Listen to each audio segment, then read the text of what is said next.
નમસ્કાર, હું છું પરવીન પઠાણ અને ગુજરાતની વાત પ્રોગ્રામમાં તમારું સ્વાગત કરું છું। આજે આપણે આપણા આ પ્રોગ્રામમાં જાણીશું કે આપણા ગુજરાત રાજ્યમાં દિવસ દરમિયાન કઈ કઈ ઘટનાઓ બની છે અને કેવી રીતે બની છે, કયો છે સોશિયલ મીડિયાનો હોટ ટોપિક મુદ્દો। તે સમગ્ર જાણકારી વિસ્તારપૂર્વક આપણા આજના આ પ્રોગ્રામમાં આપણે નિહાળીશું। તો ચાલો જાણીએ અને નજર કરીએ શરૂઆતના મુખ્યના વિશેષ સમાચારો પર। સુરેન્દ્રનગર ખાતે અંધ બહેનોની રસોઈ સ્પર્ધા યોજાઈ। પ્રજ્ઞાચક્ષુ મહિલા સેવા કુંજ સુરેન્દ્રનગર દ્વારા અંધ બહેનો અને યુવતીઓ માટે રસોઈ સ્પર્ધાનું આયોજન કરવામાં આવ્યું। તો બીજી બાજુ table tennis federation of India દ્વારા સુરતમાં 19 થી 24 જાન્યુઆરી દરમિયાન 86મી senior national and interstate table tennis championship યોજાશે। તો બીજી તરફ ડીજીપી વિકાસ સહાય સુરતની મુલાકાતે સુરતમાં ડીજીપીએ પ્રેસ કોન્ફરન્સ સંબોધી। ગુજરાત રાજ્યમાં ગંભીર પ્રકારના ગુનાઓ બને છે, જેમાં ડીવાયએસપી કક્ષાના અધિકારીઓ ઘટના સ્થળે જઈ તપાસ કરે છે। તો બીજી બાજુ સુરત શહેર ટ્રાફિક તેમજ ધ બાઇકર્સ વર્લ્ડ સુરત દ્વારા લોકોને જાગૃત કરવાનો અનોખો પ્રયાસ કરવામાં આવ્યો। આ બાઇકર્સ દ્વારા લોકોને ટ્રાફિકના નિયમોને લઈ જાગૃત કરવામાં આવશે। તો બીજી તરફ સનાતન ધર્મ ભક્તિ, રાષ્ટ્રભક્તિ અને અંગદાન જાગૃતિના ત્રિવેણી સંગમ સાથે સુરતમાં લગ્ન સમારોહનું અનોખું આયોજન થયું। 3000 લોકોએ અંગદાનના સંકલ્પ લીધા।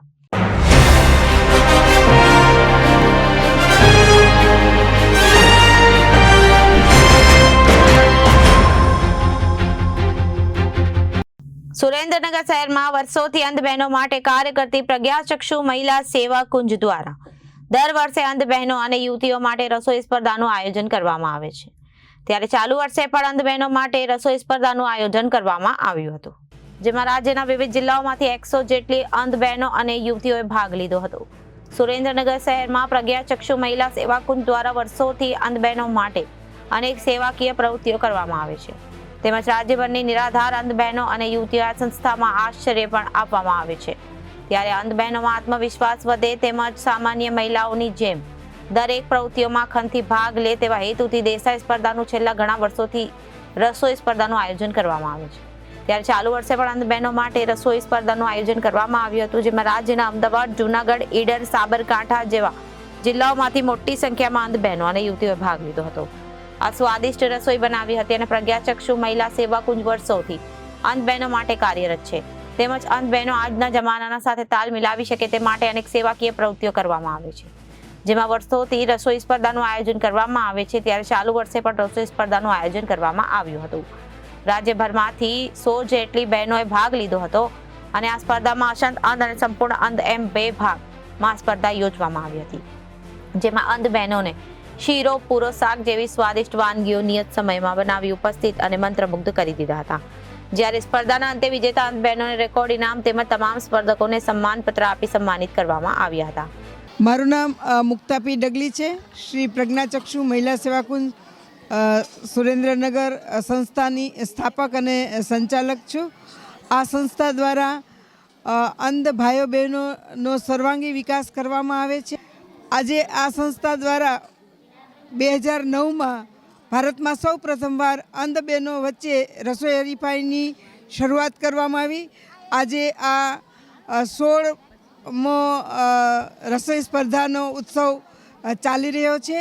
આ ગુજરાત કક્ષાની હરીફાઈ છે। આખા ગુજરાતમાંથી 100 જેટલી બહેનો ભાગ લેવા માટે આવી છે। આમાં 2 વિભાગ છે, એક થોડું જોઈ શકે એવી અને એક સંપૂર્ણ અંધ કે જેમને અંધારું અજવાળું પણ નથી દેખાતું, એમ મળીને 100 વ્યક્તિઓ છે।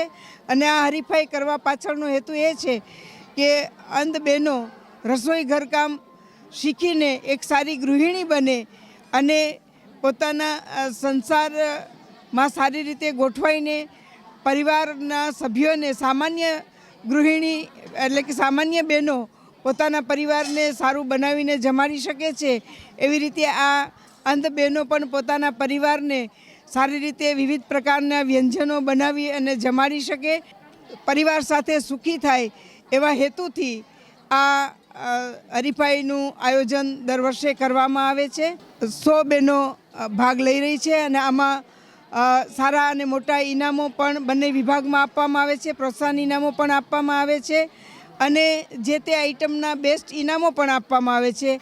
હું કુસુમ રાજભર સેલવાસથી આવું છું અને નાનપણથી જ આ સંસ્થામાં મહિલા સેવા કુંજ પ્રજ્ઞાચક્ષુમાં અભ્યાસ કરું છું। ન દેખાય હોવા છતાં પણ આપણે સરસ રીતે રસોઈ અમે બનાવી શકીએ છીએ. અને આજે રસોઈ સ્પર્ધા હતી અમારી, તો ટોટલી અને પાર્સલી અલગ અલગ વિભાગમાં હતી. ટોટલીને 1.25 કલાક અને પાર્સલીને 1 કલાક. આવી રીતે દર વર્ષે રસોઈ સ્પર્ધા રાખે છે અને 3 નંબર આપે છે અને સરસ રીતે અમને આ દ્વારા પ્રોત્સાહન મળે છે અને અમે આગળ અમારા જીવનમાં આગળ વધી શકીએ છીએ. અને મુક્તાબેનનું એવું કહેવું છે કે આ જે બ્લાઇન્ડ દીકરીઓ છે એ લોકો આ સમાજની સાથે કદમ મિલાવીને ચાલે, એ જ અમારું હેતુ છે. અને વાનગીમાં અમે આમ તો દર વખતે અલગ અલગ હોય છે, પરંતુ આ વખતે શીરો, પૂરી, બટેકાનું શાક તથા ભૂંગળા આ 4 વસ્તુ બનાવી છે. મારું નામ ઠાકોર શિલ્પાબેન ફુલાજી છે. હું એને બી વિસનગરની વિદ્યાર્થીની છું. હું સુરેન્દ્રનગર વાનગી સ્પર્ધામાં ભાગ લેવા માટે આવેલ છે. અમારા શિક્ષક શ્રી જ્યોત્સનાબેન અને લક્ષ્મીબેન પણ સાથે આવેલ છે. હું રસોઈ સ્પર્ધામાં ભાગ લીધો.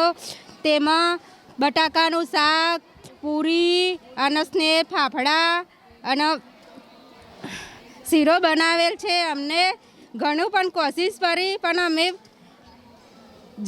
અવશ્ય મસ્ત બનાવી. સુરતના ઇન્ડોર સ્ટેડિયમ ખાતે તારીખ 19 થી 26 જાન્યુઆરી દરમિયાન 86મી senior national and interstate table tennis championship યોજાશે. ગુજરાતમાં પહેલીવાર ચેમ્પિયનશિપની યજમાની કરશે કેન્દ્રીય જલશક્તિ મંત્રી CR પાટીલ અને ગૃહ રાજ્યમંત્રી હર્ષ સંઘવી ચામ્પિયનશિપનો તારીખ 19મી સાંજે શુભારંભ કરાવશે. ભારતના ત્રીજા ક્રમના તથા વર્તમાન ચેમ્પિયન એવા સુરતના ખેલાડી હરમીત દેસાઈ આ પ્રતિષ્ઠિત ટુર્નામેન્ટ સિંગલ્સ ઇવેન્ટમાં ફેવરેટ તરીકે શરૂઆત કરશે. 20 લાખ રૂપિયાની ઇનામી રાશિ રહેશે. સપોર્ટર્સ ઓથોરિટી ઓફ ઇન્ડિયા અને સપોર્ટર્સ ઓથોરિટી ઓફ ગુજરાત તથા સુરત મ્યુનિસિપલ કોર્પોરેશનનો સહકાર મળ્યો છે. સૌથી વધુ 180 રેન્કિંગ પોઈન્ટ આપનારી આ ટુર્નામેન્ટમાં મેન્સ અને women's singles team championship, men's અને વિમેન્સ ડબલ્સ અને મિક્સ ડબલ્સમાં હરીફાઈ થશે. જ્યારે સમગ્ર દેશમાં 800 કરતાં વધારે પેડલર ભાગ લેશે, જેમાં ઓલી ચેમ્પિયન અને ઇન્ટરનેશનલ ઇવેન્ટમાં ભાગ લઈ ચૂકેલા ખેલાડીઓ પણ શામેલ છે. જેમ કે અંચતા શરથ કમાલ વિશ્વમાં 25મા ક્રમની શ્રુજા અકુલા ઉપરાંત સ્વાસ્તિકતા ઘોષ અને અહિકા મુખર્જી અને સુતેર્થા મુખર્જીનો સમાવેશ થાય છે. યજમાન ગુજરાત માટે અનુભવી ચિત્રાક્ષ ભટ્ટ અને જૈનિલ મહેતા અને જન્મેજય પટેલ રમશે. ગુજરાતની વિમેન્સ ટીમમાં અનુભવી કૃતિકા સિંહ રોય અને ફ્રેનાઝ છિપિયા અને ફિલ્ઝા ફાતિમા કાદરી આ ઇવેન્ટમાં મેડલ જીતવાના ઈરાદે સાથે કેટલાક અપસેટ સર્જે તેવી અપેક્ષા રખાઈ રહી છે. हरमीत देसाई.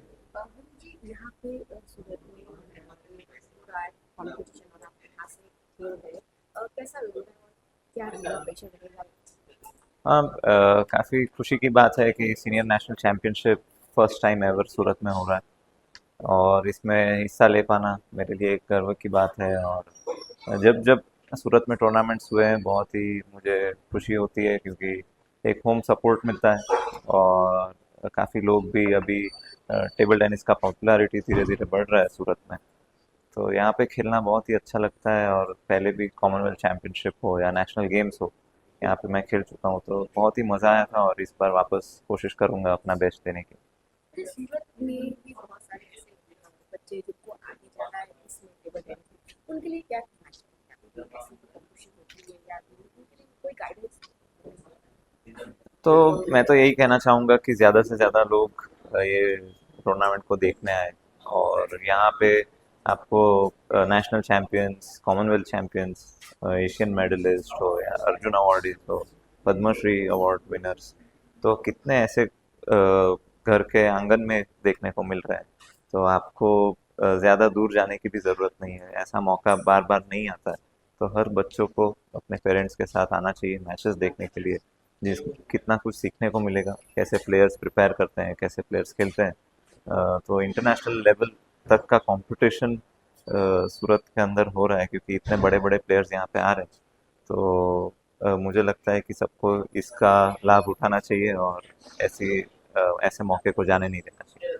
ડીજીપી વિકાસ સહાય સુરતની મુલાકાતે. સુરતમાં ડીજીપીએ પ્રેસ કોન્ફરન્સ સંબોધી. ગુજરાત રાજ્યમાં ગંભીર પ્રકારના ગુનાઓ બને છે, જેમાં ડીવાયએસપી કક્ષાના અધિકારીઓ ઘટના સ્થળે જઈ તપાસ કરે છે. જ્યાં હવે એક નવી પહેલ તાજેતરમાં કરવામાં આવી છે, જ્યાં પોલીસ અધિકારીઓની કચેરીમાં ક્રાઇમ સીન મેનેજર નિમણૂક કરવામાં આવી છે. ડીજીપી વિકાસ સહાય સુરતની મુલાકાતે છે. આ દરમિયાન તેમણે પ્રેસ કોન્ફરન્સ સંબોધી. ગુજરાત રાજ્યમાં ગંભીર પ્રકારના ગુનાઓ બનતા હોય છે, જેમાં ડીવાયએસપી કક્ષાના અધિકારીઓ ઘટના સ્થળે જઈને તપાસ કરે છે. જ્યાં હવે એક નવી પહેલ તાજેતરમાં કરવામાં આવી છે, જ્યાં પોલીસ અધિકારીઓની કચેરીમાં ક્રાઇમ સીન મેનેજર દ્વારા નિમણૂક કરવામાં આવી છે. ગુનો કરનાર વ્યક્તિની તાત્કાલિક સજા મળે તે માટેના પ્રયાસ કરવામાં આવ્યા છે. આ વધુ અસરકારક અને પ્રજાલક્ષી કાર્યક્રમ થઈ શકે છે તે માટે આજનો પ્રયાસ છે. કેફી દ્રવ્ય મુદ્દેની લડાઈમાં ગુજરાત પોલીસનું મોટું યોગદાન રહ્યું છે, ત્યારે નાર્કોટિક્સ ચેલેન્જની પડકાર સામે અસરકારક કામગીરી પોલીસ કરી રહી છે. મહિલાઓથી લઈ બાળકોની સુરક્ષા અંગેની પણ કામગીરી પોલીસ કરી રહી છે. પોલીસ સ્ટેશનની કામગીરીમાં સુધારા લાવવાના પ્રયાસ પણ કરાઈ રહ્યા છે. ત્યારે ગુજરાત પોલીસમાં એક ક્ષમતા રહેલી છે, તે પોલીસ માટે અલગ અલગ પડકાર છે, જે પડકારોનો સામનો કરવા માટે પોલીસ તૈયાર છે. છેલ્લા 3 વર્ષમાં ફક્ત રાજ્યમાં જ નહીં, પરંતુ દેશમાં નહીં, પરંતુ દેશ બહારથી જે લોકો નાર્કોટિક્સના ધંધામાં સંકળાયેલા છે તેવા મોટા માથાઓને પકડ્યા છે. નાર્કોટિક્સમાં કોઈ પણ ગુનો દાખલ રહ્યો હતો તો ટોપ ટુ બોટમની, બોટમ ટુ ટોપની નીતિ પ્રમાણેની તપાસ કરાઈ રહી છે. ત્યારે નાર્કોટિક્સના અવેરનેસ લાવવા અલગ અલગ કાર્યક્રમ પણ કરવામાં આવી રહ્યા છે. ત્યારે તેમણે વરઘોડા અંગે પણ નિવેદન આપ્યું હતું. વરઘોડા શબ્દનો પ્રયોગ ક્યારેય ગુજરાત પોલીસ અઠવા તપાસમાં કરતી નથી. આ શબ્દ પ્રેસ અને મીડિયાથી આવેલો એક શબ્દ છે. કોઈ ગુનો બને ત્યારે પુરાવા કલેક્ટ કરવાના હોય છે, જેને રિકન્સ્ટ્રક્શન કહેવામાં આવે છે. ત્યારે વરઘોડું કાઢવાનું કાર્ય પોલીસ ક્યારે કરતી નથી. સ્ટેટ મોનિટરિંગ સેલની કાર્યવાહી મુદ્દે પણ નિવેદન આપ્યું હતું. તેમણે જણાવ્યું કે જ્યારે પ્રોહિબિશન અથવા જુગારનો ક્વોલિટી કેસ કરવામાં આવે છે, ત્યારે ઇન્કવાયરી અને ઇન્કવાયરી પૂર્ણ થયા બાદ પણ પગલાં લેવામાં આવતા હોય છે. ત્યારે સ્થાનિક પોલીસ સ્ટેશનની બહાર જ્યારે પણ બેદરકારી આવે છે, ત્યારે કાર્યવાહી અને સસ્પેન્શન કરવામાં આવે છે. છેલ્લા કેટલાક સમયથી ગુજરાત રાજ્યની પોલીસની જે કામગીરી છે, એ કામગીરીમાં કઈ રીતે ઉત્તરોત્તર સુધારો થાય અને જે કામગીરી થઈ રહી છે એનો યોગ્ય રીતે એક સમીક્ષા થાય, તે માટે દર મહિને એક ક્રાઇમ કોન્ફરન્સનું આયોજન કરવામાં આવે છે. અને આ ક્રાઇમ કોન્ફરન્સમાં ગુજરાત રાજ્યના 4 પોલીસ કમિશનરેટના પોલીસ કમિશનરશ્રીઓ અને 9 રેન્જ વડાઓ તેમજ ગાંધીનગર પોલીસ ભવનના વરિષ્ઠ પોલીસ અધિકારીઓની 1 દિવસીય ક્રાઇમ કોન્ફરન્સ રાખવામાં આવે છે. અને ગુજરાત રાજ્યના અલગ અલગ શહેરોમાં દર મહિને ગુજરાત પોલીસના વરિષ્ઠ અધિકારીઓ મળતા હોય છે અને પોલીસની અલગ અલગ જે કામ કરવાની જે વિષયો છે એના ઉપર મંથન કરતા હોય છે, ચિંતા કરતા હોય છે. આપણે જાણીએ છીએ કે ગુજરાત પોલીસની કામગીરીમાં ઉત્તરોત્તર સુધારો થાય તે બાબતે અવારનવાર નિયમિતપણે ગુજરાત રાજ્યના માનનીય મુખ્યમંત્રી શ્રી ભૂપેન્દ્રભાઈ પટેલ સાહેબ તરફથી પણ ગુજરાતના પોલીસ અધિકારીઓને અવારનવાર માર્ગદર્શન આપવામાં આવે છે, સૂચનાઓ આપવામાં આવે છે. અને આજે જ્યારે સુરતમાં 1 દિવસીય ક્રાઇમ કોન્ફરન્સનું આયોજન થયું, ત્યારે ગુજરાત રાજ્યના માનનીય ગૃહમંત્રી શ્રી હર્ષભાઈ સંઘવી આ ક્રાઇમ કોન્ફરન્સના ઉદ્ઘાટન સમારંભમાં હાજર રહ્યા હતા અને ગુજરાત પોલીસની કામગીરી અંગે એમને સમીક્ષા પણ કરી હતી અને ઉપસ્થિત રહેલ અધિકારીઓને માર્ગદર્શન પણ એમને આપ્યું હતું. આજની ક્રાઇમ કોન્ફરન્સમાં ડિસેમ્બર 2024માં ગુજરાત રાજ્યના અલગ અલગ પોલીસ એકમોમાં જે કામગીરી થઈ છે અને આખા વર્ષ 2024 દરમિયાન જે કામગીરી થઈ છે એની સમીક્ષા કરવામાં આવી અને તમામ પોલીસ કમિશનર્સ અને તમામ રેન્જ વડાઓ તરફથી એમના કાર્યક્ષેત્રમાં જે કંઈ કામગીરી થઈ છે એ કામગીરી અંગે પ્રેઝન્ટેશન્સ એક પછી એક રજૂ કરવામાં આવ્યું અને એ પ્રેઝન્ટેશન્સમાં જે કંઈ વિષયો ઉપસ્થિત કરવામાં આવી તે બાબતે ચર્ચાઓ કરવામાં આવી અને ભવિષ્યમાં ગુજરાત પોલીસની કામગીરી કેમ વધુ અસરકારક બને, વધુ પરિણામલક્ષી બને, વધુ પ્રજાલક્ષી બને, એ માટે કઈ કઈ કાર્યવાહી કરી શકાય એના માટે એક રોડ મેપ તૈયાર કરવા માટેનું પણ આજે કાર્યવાહી કરવામાં આવી. આપણે જાણીએ છીએ કે પોલીસની જે કામગીરી, મુખ્ય જે કામગીરી છે એમાં સમાજના લોકોને એક સલામતી અને સુરક્ષાની એક પ્રતીતિ થાય તે મુજબ પોલીસ કામ કરે. પોલીસની અને ખાસ કરીને ગુજરાત પોલીસની જે કોમ્યુનિટી આઉટરીચ પ્રોગ્રામ્સ છે એ પ્રોગ્રામ્સની આજે આ ચર્ચા કરવામાં આવી. આપ સૌ જાણો છો કે ગુજરાત પોલીસનો કોમ્યુનિટી આઉટરીચ પ્રોગ્રામ્સ અંતર્ગત 3 મુખ્ય પાયાઓ છે. સર્વપ્રથમ આપણે વાત કરીએ તો ગુજરાત પોલીસનો એક ફ્લેગશિપ પ્રોગ્રામ છે, તમે સૌ જાણો જ છો, જેને આપણે કહીએ છીએ 13 તુજકો અર્પણ. મને અત્યારે જણાવતા ખૂબ આનંદ થાય છે કે સને 2024માં ગુજરાત પોલીસના અલગ અલગ એકમોમાં 13 તુજકો અર્પણના 3300થી પણ વધુ કાર્યક્રમો કરવામાં આવ્યું. અને આ કાર્યક્રમો અંતર્ગત લોકો જે પોતાના મિલકત ગુમાવ્યા હોય ચોરીમાં કે અન્ય કોઈ પણ ફ્રોડની માધ્યમથી, એવા 153 કરોડની મિલકત જે તે પ્રજાના લોકોને માં 10,500થી પણ વધુ આવા કાર્યક્રમો ગુજરાત રાજ્યના દરેક પોલીસ સ્ટેશનમાં અને દરેક આઉટપોસ્ટમાં આયોજન કરવામાં આવ્યું. અને આજની ક્રાઇમ કોન્ફરન્સમાં આ માધ્યમ, આ 3 વાત તમારી 3 અમારી કાર્યક્રમથી જે સ્થાનિક મુદ્દાઓ ઉપસ્થિત થઈ એ બાબતે ચર્ચા કરવામાં આવી. અને એ પ્રશ્નોના ઉકેલ લાવવા માટે શું પ્રયત્નો કરવામાં આવી રહ્યા છે અને ભવિષ્યમાં શું પ્રયત્નો કરવામાં આવનાર છે તે બાબતે પણ આત્મમંથન કરવામાં આવ્યું. એની સાથે સાથે છેલ્લા કેટલાક સમયથી ગુજરાત પોલીસ વ્યાજખોરો વિરુદ્ધ એક ખાસ ઝુંબેશ ઉપાડી છે. આપણે જાણીએ છીએ કે ગરીબ માણસો હોય, એમને કોઈ પૈસાની જરૂર પડે એટલે પછી અમુક વખતે અમુક સંજોગોમાં આ વ્યાજખોરના ચંગુલમાં આ લોકો ફસાઈ જતા હતા. એ બાબત સરકારશ્રીના ધ્યાન ઉપર આવતા ગુજરાત પોલીસને આ બાબતે યોગ્ય સૂચના અને માર્ગદર્શનમાં આપવામાં આવ્યું. અને ફક્ત 2024માં કુલ 715 એવા વ્યાજખોરો વિરુદ્ધ ગુનાઓ દાખલ કરવામાં આવ્યું, FIR દાખલ કરવામાં આવી. અને એ FIRમાં આશરે 1500 લોકોને અટક કરવામાં આવ્યું. અને આ ગુજરાત પોલીસની આ મુહિમથી, આ ઝુંબેશથી હવે વ્યાજખોરની જે પ્રોબ્લેમ હતું ગુજરાત રાજ્યમાં એ પહેલાં કરતાં ખૂબ ઓછું થઈ ગયું છે. એ આપ સૌ એનાથી વિદિત છો. કોમ્યુનિટી આઉટરીચ પ્રોગ્રામ ઉપરાંત એ ખૂબ મહત્ત્વની બાબત છે અને એ છે સાયબર ફ્રોડ અને સાયબર ક્રાઇમ. આજે સાયબર ક્રાઇમના વિષય ઉપર વરિષ્ઠ અધિકારીઓ સાથે ખૂબ ઊંડાણથી ચર્ચાઓ થઈ, મંથન થઈ. અને એમાં કેમ ગુજરાત પોલીસ વધુ પરિણામલક્ષી કામગીરી કરી શકે તે બાબતે ચર્ચાઓ કરવામાં આવી.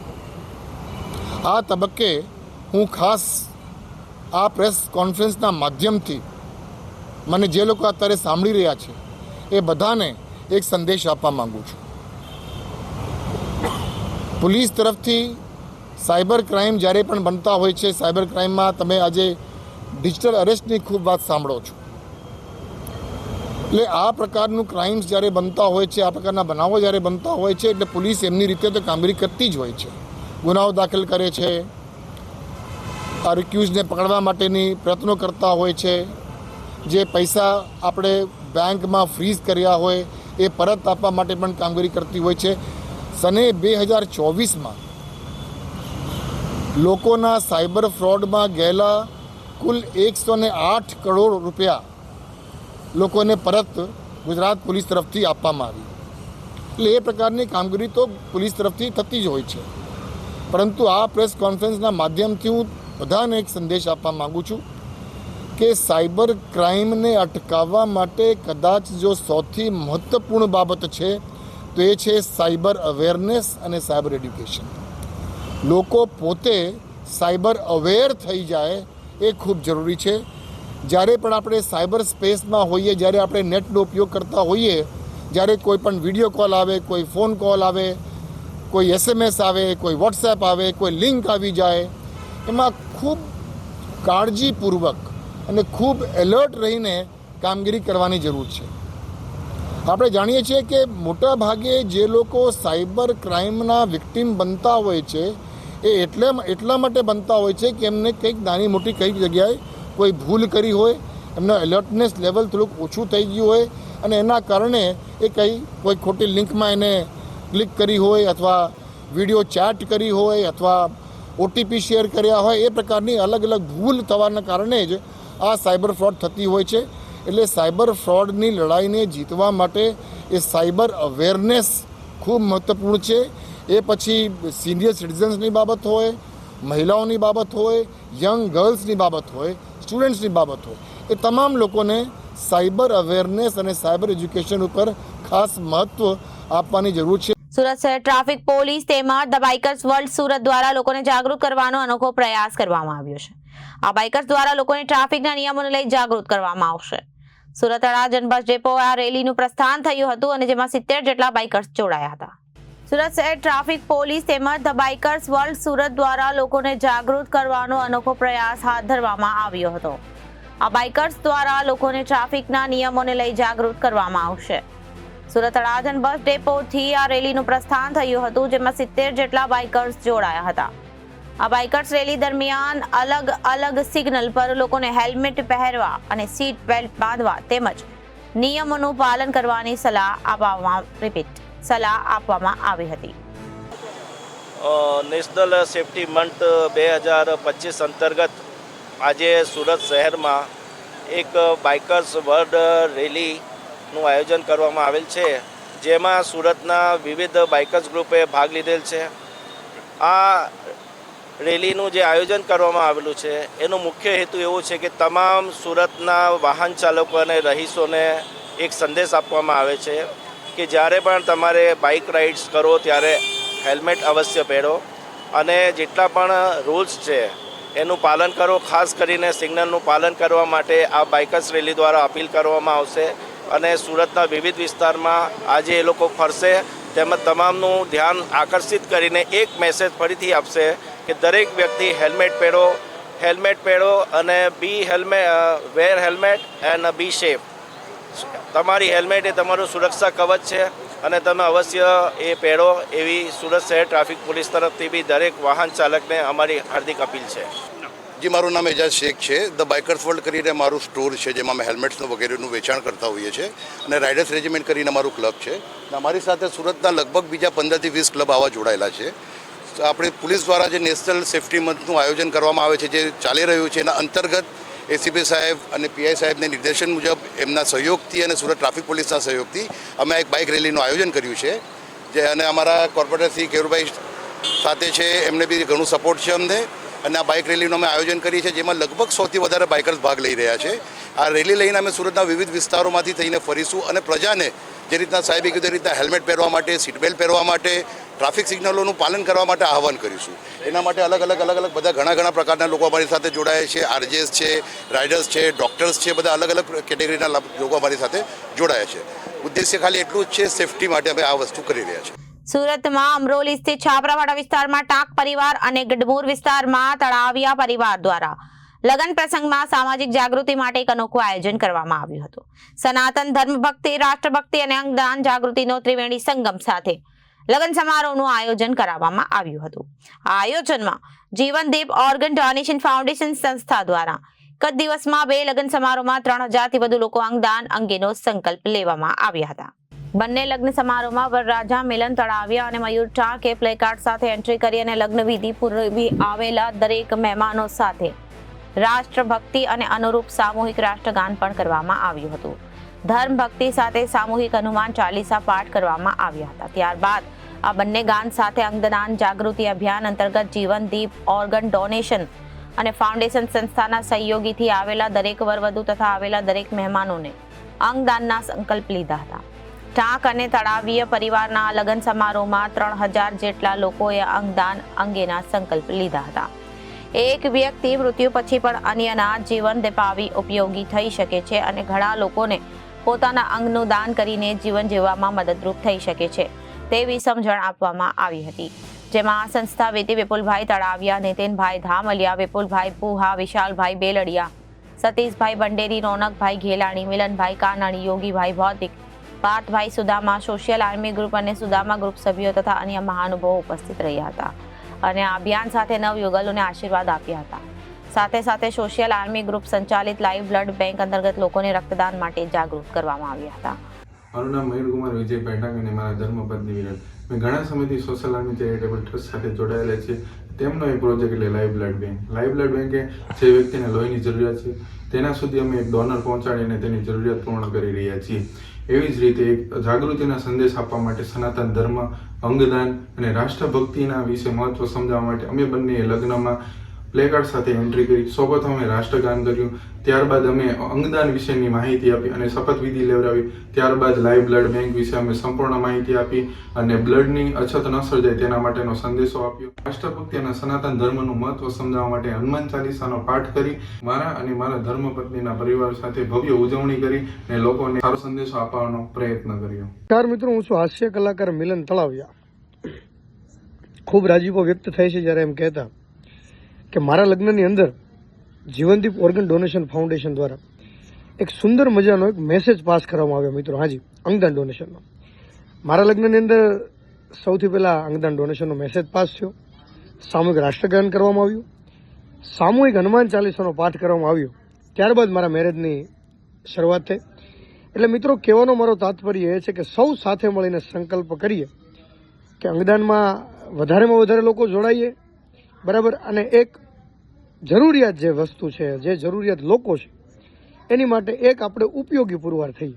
તો મિત્રો, બધા લોકો જોડાઓ અને આ મારા લગ્નમાં ખૂબ સુંદર મજાનો તમે જે ભાવ પ્રગટ કર્યો એ બદલ જીવનદીપ ઓર્ગન ડોનેશન ફાઉન્ડેશનને હું ખૂબ ખૂબ શુભેચ્છા આપું છું, ખૂબ ખૂબ આભાર પ્રગટ કરું છું. જય જય ગરવી ગુજરાત. તો ત્યારે ગુજરાતની વાતમાં વિરામ લઈએ. વધુ સમાચારો જોવા માટે જોતા રહો જનાદેશ ન્યૂઝ. નમસ્કાર.